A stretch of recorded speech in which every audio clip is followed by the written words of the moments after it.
to try that. This will be a little bit of like a mini meetup where I'll do a presentation and our guest, which I'll introduce in a minute, will also do a presentation. Probably if I like this format, I will do some more with like 2 guests and then I'll just be the presenter and then it will be just like a mini meetup. So if you want to present something on my chat and the level of your talk doesn't matter, the length really doesn't matter, but no longer than an hour, please. If you want to do that, get in touch with me. I'm pretty sure you'll find me on Twitter. Freek Meurze is my handle there. And yeah, then we'll see if your talk is a fit for my stream. So, yeah, that is the introduction. We have 2 speakers today. I myself am going to talk second, but our first guest is no one other than the amazing Dries Vints. Let me show him to you, and here you see him. Hi, Dries, how are you doing? Hi, Freek, I'm doing good. How are you? Pretty good, pretty good. I'm having a little stress because of like the technical things here, but I think it's working, so that's fine. Well, there's a first time for everything, right? Yeah, that's right, that's right. What have you been doing today, Dries? Just working a bit, or? I've been doing issues mostly for Laravel today, and some behind-the-scenes work as well. And then getting a little bit prepared for the stream here, of course. Are there any Laravel secrets that you wish to spill already, or is your job in danger then? Not much secrets today, I'm afraid. Sorry. Okay, but there's like another secret that you're gonna spill, right? Exactly. So today I'm ready to finally show you what I've been working on for the last month or so, I think. Mm-hmm. So whenever I can, I'll dive right in. Okay, I'll just put your screen on the stream, and here you go. It's all yours, man. Okay. First of all, thank you all for joining in. Excited about what I'm about to show you. So maybe some background info. I've been working on several apps in the past few years. And a lot of times I've noticed that for some UI stuff, I've been doing the same things over and over again, repeating myself. And back when interrupt you. There is a echo problem here. Yeah. Double Dries sound here. Oh, double Dries. Yeah. Let me see if because probably that is my problem here. It's probably because of maybe the screen share that is. I think I only have my mic on my side. On my side. Let me do this also a bit. 2 voices in the same time. Maybe you have to mute. Yeah, maybe I'll mute myself. And Dries, maybe you can talk for a few sentences so I can ask in the chat if it is okay. So I'm going to mute myself now. Just mute. Okay. Okay. Is this much better? Is this much better? I'm not following the chat. I don't know. I'm not following the chat at the moment. So Freek will have to let me know. I'm the god here. Is this better for you guys? Is this better for you guys? I'm not sure if still the same. Still the same. Okay. Sorry for the technical problems. Well. Sorry for the technical problems for me as well. It's probably my fault, Dries. You know what I'm going to do? I'm going to remove my iOS camera source here. Maybe that is the problem too. Is this better? Is this much better for you guys? Is this much better for you guys? Yes, I get one yes, I get still the same. Okay. Still much better for you? Still much better for you? No more echo? No more echo? Same again.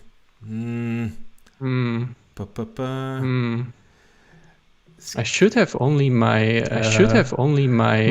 mic on. My mic on, I think. Let's see. I have Skype speaker here. I have Skype stream share. Maybe I'll remove your speaker source as well. Dries, can we still hear you now? Yep. I can hear you. Can you hear me? Yeah. Is this better? Talk to you now. Okay, you can hear me. Yeah. Is this much better for you guys? It's a repetition of 2 times the voice. Yes, I get a yes here. Okay, so this is much better when I'm talking. Yeah. No more echo, only one voice. Yeah, I've removed him, but let me do one experiment. I'm going to do Dries back and see if that was the problem. So I know that I gotta fix this. So let me add the Skype speaker back. Okay, Dries. So now we should have the echo. So now we should have the echo again, right? Yeah. Now we have double voices. Yeah. Is this the double one? Now we have double voices. Is this double? Is this double? I think it's going live now. Yeah. Papa, I don't get any reaction. No reaction. No reaction. No reaction. Are you guys? So it's double. Are you guys? It's echo. It's this one is the problem. Okay. Thanks for helping us with that. Thanks for helping us with. So I'm going to remove Dries again. Script speaker. And now, we don't see your beautiful face, but your screen. But now we're good to go. So now you can spill the beans, man. I'll keep an eye on the chat to see if everything is okay. Okay. Thank you guys so much for helping us out with that. Sorry for that. Anyways, back to what I was talking about. So I noticed myself over the last couple of years that I was doing some repetition here and there. And back when Laravel 7 came out, when Blade components were introduced, I was immediately hooked on them. I saw a lot of potential for them to decrease some of that repetition, to build some amazing out-of-the-box components, to really have another level of Blade view development. And what I've been doing in the last couple of days and weeks is building a UI kit. And it's not just a UI kit. Blade UI kit will be a set of renderless components for you to utilize in your Laravel Blade views. They won't have any styling, but what they'll do is there'll be a set of components out of the box for you to utilize to immediately apply some utility components in your Blade views. So you can get immediately started with rendering Markdown, getting some editors for your settings, and all sorts of cool components that you can use. I'm almost ready with the first version release. I think I have all the components in there which I want to do for the first small minor release. And I thought it would be cool to show you already a couple of those components today in the stream. So what I've done is I've built a small example site called Tripping to show some of the components to you. This site will also be completely open source. When the library is released, you can dive into here, see how the components are utilized, and how you can use them for yourself. So I have just a homepage here with some elements. Then when I click further, I have a dashboard here. And you can already see some of the components, like a countdown timer over here, and the map. This will be also included. And when I go to the settings page of a user, there's some components here as well. And I want to show you how easy it is to get started with some of them. So imagine you have a settings screen and you have an about text area for a user profile. Let's see how that looks in code. So what you usually would do is maybe create a text area, add a name, add an ID that conforms to a label, add a couple of rows, some styling, and also put some an old flash helper function to flash the last filled out input for the text area. But with Blade UI Kit, you can do all of this much easier and simpler. So Blade UI Kit ships with a text area component. And all you have to do is give it a name to identify the input key. And it will generate all of the above. It will generate an ID for you, a name, a default rows of 3. And it will also apply the flash behavior of the text area. So you don't have to worry about all of that yourself. You can, of course, override the ID and rows if you want. And also add custom attributes like classes for styling with Tailwind's CSS, for example. Now, let's see how that looks in the browser. Of course, you won't know any difference because it's really the same kind of HTML that's been generated for you. So that's basically the same thing that you're achieving with much less code. Now, imagine that you don't really want plain text for your user profile, but you want to use something like Markdown for marking up your about text. Well, Blade UIKit ships with a Markdown editor out of the box. I've used simple MDE. I tweeted about this earlier this week to see who had some great Markdown editors, and I went for a simple IDE because it's really simple. Dries, so to speak. Can I interrupt a bit? See, there are some people that ask if you could make the font a little bit bigger. Okay, can definitely do that. Wait, I should just go to, let me see. Oh, I think it's, I'm looking for the presentation mode. Yeah, I think your resolution is a little bit too high. I think this is like your native resolution probably, right? On your big ass monitor. Yeah, indeed. I should have presentation mode, but I can't find it directly. Do you know? Oh, here it is. This is much better, probably. Yeah, this is much better. Thanks. Continue, man. Okay. So I'm sorry for the indenting here a little bit, but it should be clear enough, what is this about. So as you can see, it's just a really simple MDE HTML tag here with also just a name, and all of the above will be generated as well for you. And when you go back to the browser, there it is, just an Markdown editor for you out of the box. And really, there's nothing more that you should do. You can just start using this, and when you'll save this, it will just send the Markdown to your backend for you to save in the database. But what if you didn't want a Markdown editor? What if you wanted some rich text editor? That's also included. I've included Tricks, which is the rich text editor from Basecamp.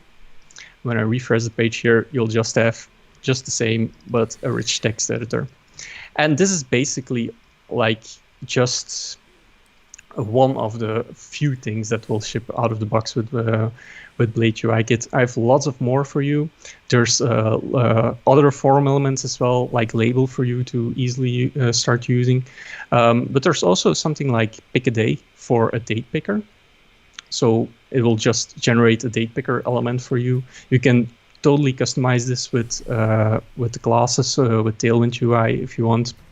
There's a form element within the backend. You might have seen Taylor tweet about this. What it will do is it will automatically set the CSRF token for you, the method directive, and all of the things you can think about that's needed for form elements. Also, file input will just need to has files attribute with it, and it will include file uploads as well. So that's pretty cool. As you can see here above, there's also this X HeroCone check circle. And what it is, that this uses the new version of Blade icons behind the hood. What I've been doing as well is, you might have known that I've shipped Blade icons a couple of months earlier. And when I shipped it, I started out with two sets of icon sets with it, HeroCones and ZondiCons from Adam and Steve. But what people kept asking me to add more and more icon sets, but I thought the icon set library will become pretty big. So I refactored it, and the next version will include sets. And what it basically allows you to do is create your own packages very easily to include your own icon sets if you want that. So you can add as many icon sets as you want to Blade icons. And this is the new implementation for that. Nothing has really changed from an HTML perspective, but behind the scenes, it's much more powerful package now. Let's see if I can show you some other components. Let's go to the home page. And that's the dashboard over here. So you can see a countdown clock over here. Let's see how that's implemented. You can see I have an X countdown clock here. And what you need to do is just pass an expires date time element, like Carbon, and set a certain date when the countdown will expire. You can style this again. And this is a pretty cool component because it's slottable. So what this allows you to do is pass in your own HTML so you can mark up the component the way you want to. And that's the renderless aspect of these components. So you can pass in your own diffs and your own markup, and you can set xtext and the timer elements here, and they will just work. This allows you to go very far with styling of these components. Let's take a small look at the travel map over here down below, and that's all the way at the bottom. I'm using Mapbox for these elements. I'm thinking of shipping some more map libraries in the future, but just to get started, Mapbox seemed like the perfect candidate for the first version. And it's also just a Mapbox element. It allows you to define the theme that you want for it, allows you to style the container around it, and set some markers. So you can pass some latitude, longitude elements here, and it will place those markers onto the map, which you can see here. Pretty cool. Now, you might be wondering how does this work under the hood all? Well, let's look at Blade UI kit itself. As you can see, it's just a plain Laravel library, and it has two important directories: the resources directory, which has all of the components here, and the source directory, which has all of the component classes. So the component views are basically Blade views. Let's look at the countdown view here. It's basically just a Blade view which has a development, and this one uses Alpine behind the scenes to do the counting for you, and it will just output by default some span elements which the countdown timer will display. And here is a slot which allows you to fully customize the experience which you just saw. And all of these different Blade files are fully exportable. So you can publish them, as you know, by the default from Laravel packages, and fully override these views if you want. So you can fully customize the experience you want, or you can just copy the contents for your own views if you want that, of course. And if you look at the classes now, let's look at the simple MDE class. It's a pretty simple class, if you have to say like that. It extends a component class from Blade UI, which in terms extends the component class from Laravel. You can pass in the name or a custom ID if you want, and it will render the exact view which we saw earlier. And you might wonder, like, how is it possible that you can just use these components out of the box without doing anything of asset publishing?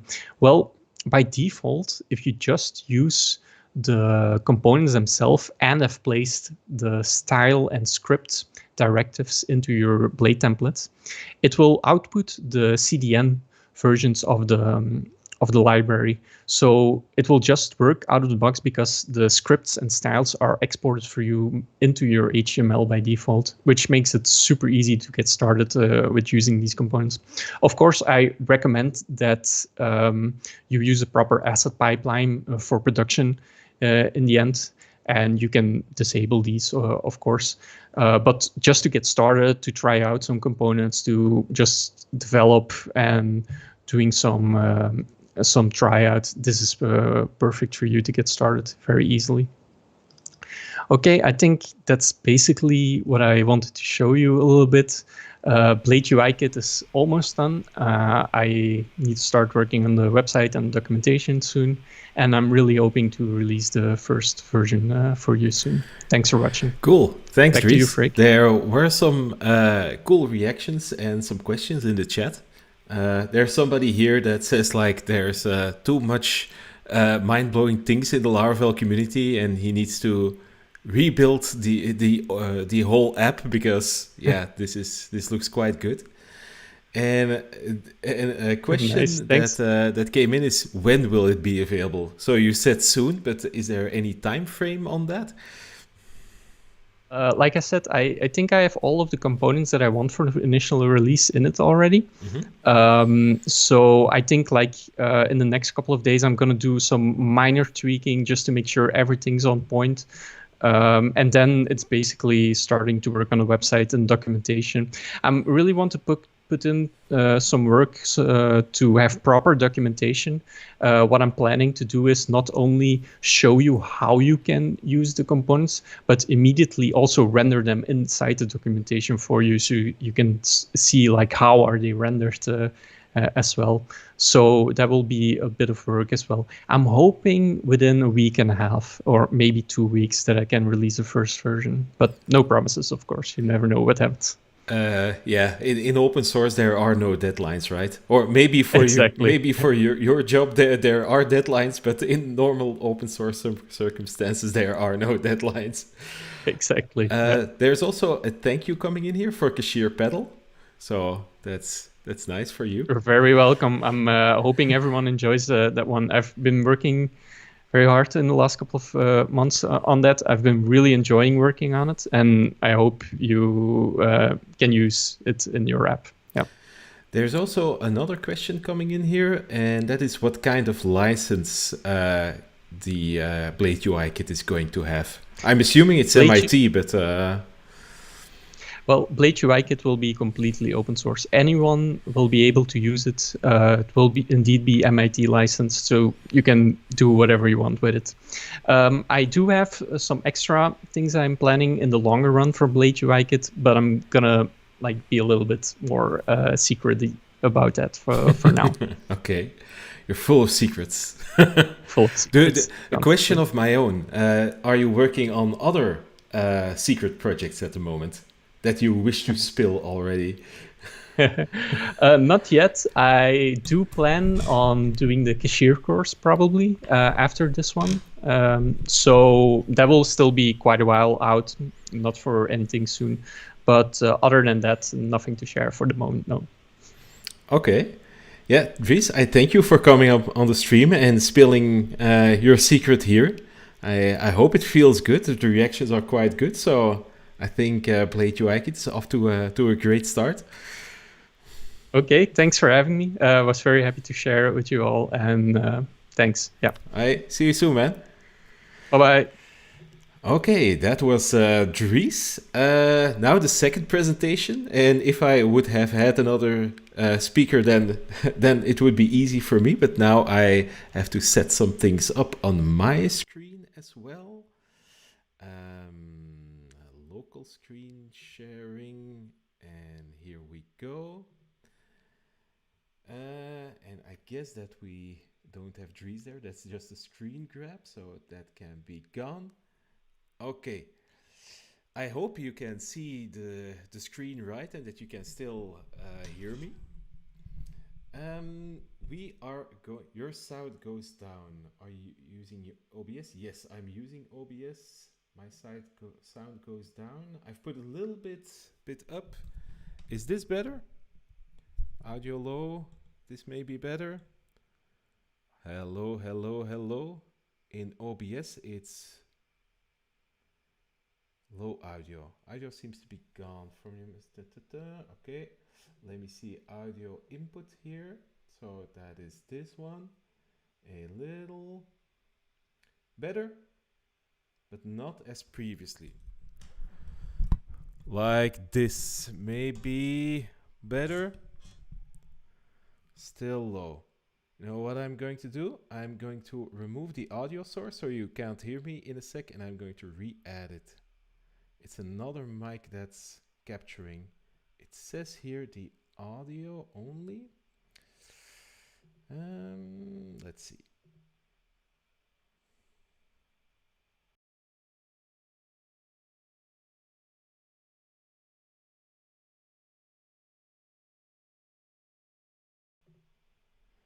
Okay, I've re-added it, and I can see in OBS that I'm going to the max. Still bad? Otherwise, we'll have to do it like this. Display capture, iOS capture is F. Better? Okay. Yeah, there are no other input audio sources, and this one seems right in OBS, so I'm going to stick with it. Okay, I want to talk to you about a package that I've made this week. Where did I put Safari, or did I need to reopen it? Yeah, probably quit Safari off screen. So I'm going to open up the repo on the other screen and show you. And it's this one. Loading. Yeah, we have a few technical problems today, but I probably will have all the kinks worked out for the next time. So we are going to talk a little bit about this package, the Laravel Cronless schedule package. And this is something that I needed this week for a project. So I was testing like a cron job that interacted with something on the internet. And I wanted to see like if this cron repeats itself at a fixed interval, does this behave like I want? And I think that on Unix production environments, it is really not a problem to schedule the Laravel scheduler. You have cron there, and you just set up that PHP artisan schedule run job, and you're good to go. But on a local environment, I don't know about you, but I've never set up cron on my Mac. There's also launchd, I think, but I didn't want to toy with that. I wanted to be really easy to just start the Laravel scheduler. And that is basically what this package does. So if you install this package, and I've already done it on my blog, and that's this one,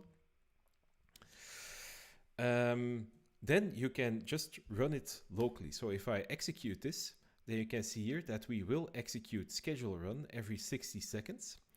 And you can see that, right now these jobs, they are probably scheduled to run every minute. And so they are getting executed.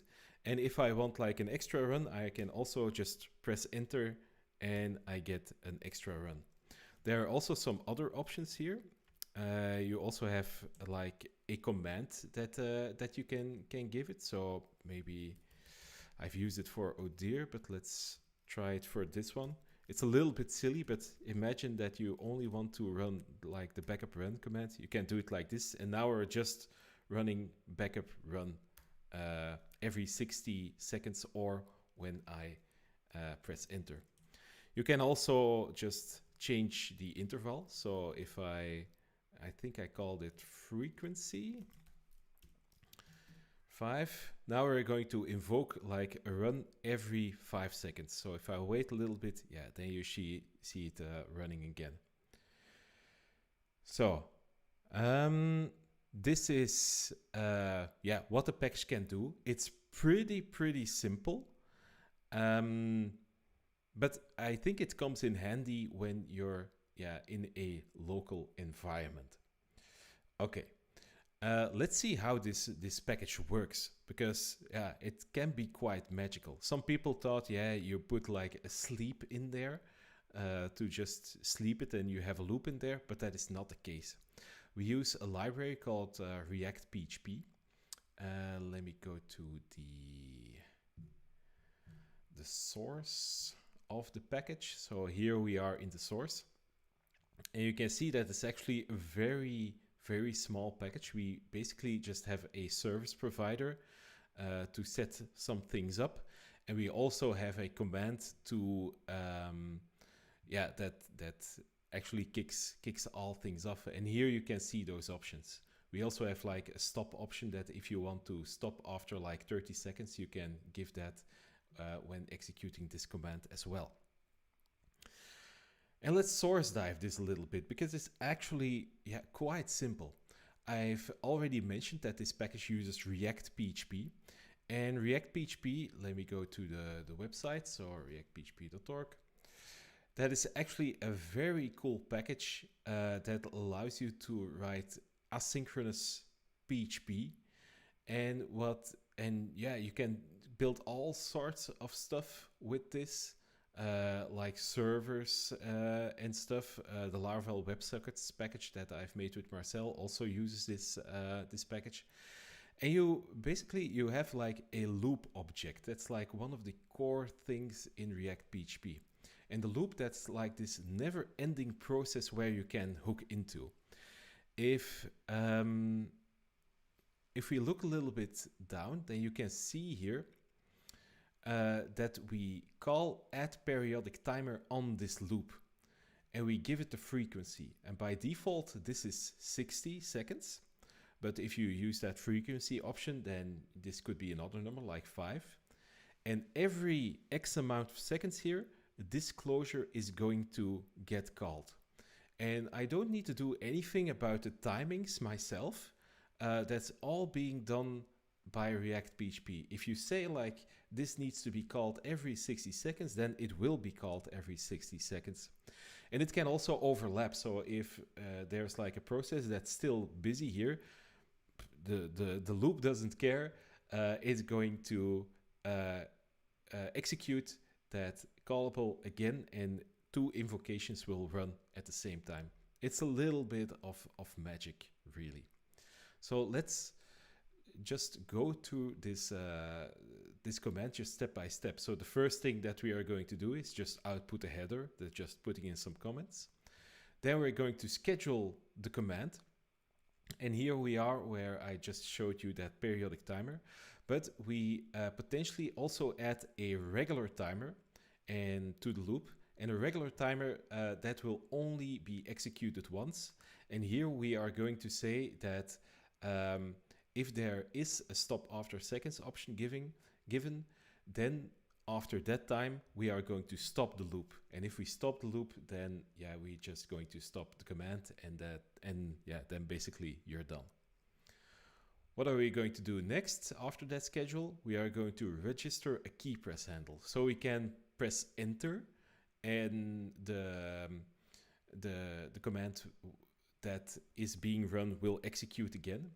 And you can do that with another package, the standard input-output package. And that package is also a part of ReactPHP. It's made by the same team. And what you can do here is say like, you can give the loop to the standard input and output. And so this command can register stuff here when there's some things happening with the input and the output.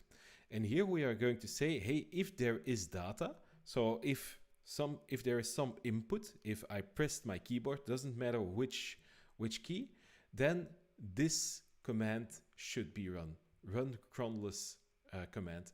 And that is basically like the same code that is being run like on that periodic timer. That's how that works. That echo false, that is for like stopping the input. Let's take a look here. If I just press a key or press enter here, then you can see that we still have one new line in between. But if I would echo out the output, then we have like several new lines here, and it would mess up the output a little bit. So that's the function of that echo thing. And then, yeah, the final thing, that run Cronless command, it's very simple. We just use Laravel's native call command or call method, and this will basically just call another console command. And that is basically all there is to it. Yeah, all the magic is coming from ReactPHP, really. So it's a cool little use case, I think. Maybe we can also take a look at the tests. And yeah, I didn't put like much effort in the test here. I just wanted to see like, hey, if I execute this command and if I stop after a second, then I actually want the command to finish nicely.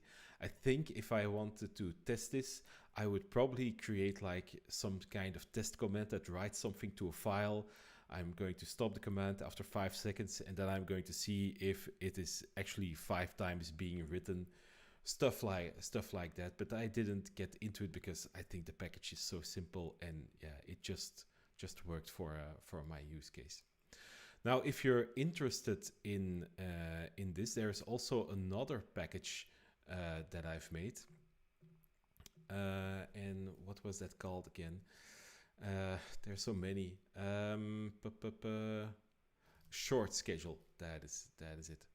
So it also uses ReactPHP, and you can use this package to schedule commands that should run like every second in like a production environment, and it works more or less the same. If you want to have like a walkthrough of this package, then you can take a look at this page on on our website. So the first video is free, and there are also other videos in here that you can see if you become a sponsor of Spatie. If you like even more package walkthroughs and want to learn how to create a package, then I highly recommend you going to Laravel package training and take a look at the course that I've prepared there. I put a lot of effort creating quality videos that basically contain all my knowledge with package building, and you can see here below that we source dive a few other packages as well. So yeah, that is everything that I wanted to say about this package. So I think we're nearing like the end of the stream.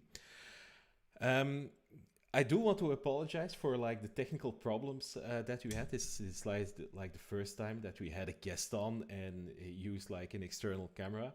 I'm probably going to research it a little bit more and do some tests a little bit more so that the next time can be a little bit more smooth. I've said it in the beginning that my intention is to create like an online meetup where I have two guests on that present something that they've made or something that they've learned. There's like no requirement for like the technical level or like the length of the talk. I want this to be like an informal kind of thing. I'm not sure how I'm going to name it, how frequent it is. But if I get like some responses in for people that want to present, I'm probably going to push through with this idea. So that is like basically all that I have for you. I hope that you enjoyed this little stream, and I'll see you the next time. Thank you for watching. Bye bye.